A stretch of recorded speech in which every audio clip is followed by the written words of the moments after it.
بسم الله الرحمن الرحيم. يا أيها المزمل قم الليل إلا قليلا نصفه أو انقص منه قليلا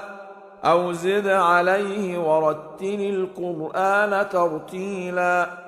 إنا سنلقي عليك قولا ثقيلا إن ناشئة الليل هي أشد وطئا وأقوم قيلا إن لك في النهار سبحا طويلا واذكر اسم ربك وتبتل إليه تبتيلا رب المشرق والمغرب لا إله إلا هو فاتخذه وكيلا واصبر على ما يقولون واهجرهم هجرا جميلا وذرني والمكذبين أولي النعمة ومهلهم قليلا إن لدينا أنكالا وجحيما وطعاما ذا غصة وعذابا أليما يوم ترجف الأرض والجبال وكانت الجبال كثيبا مهيلا إنا أرسلنا إليكم رسولا شاهدا عليكم كما أرسلنا إلى فرعون رسولا فعصى فرعون الرسول فأخذناه أخذا وبيلا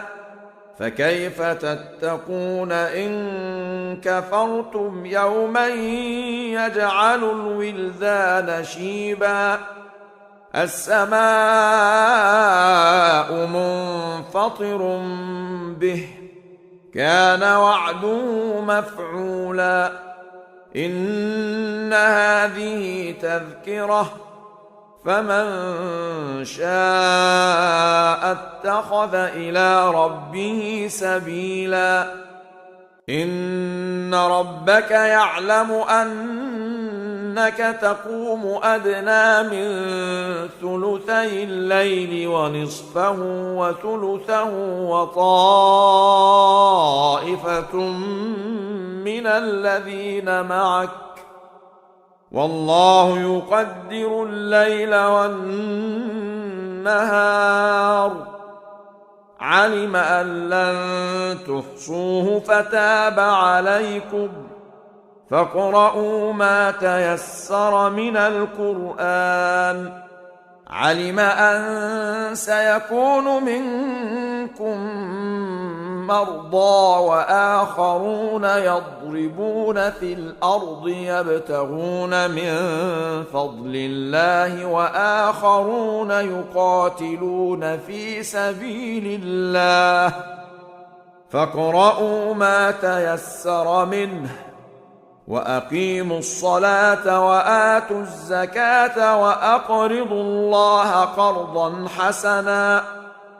وما تقدموا لأنفسكم من خير تجدوه عند الله هو خيرا وأعظم أجرا واستغفروا الله إن الله غفور رحيم.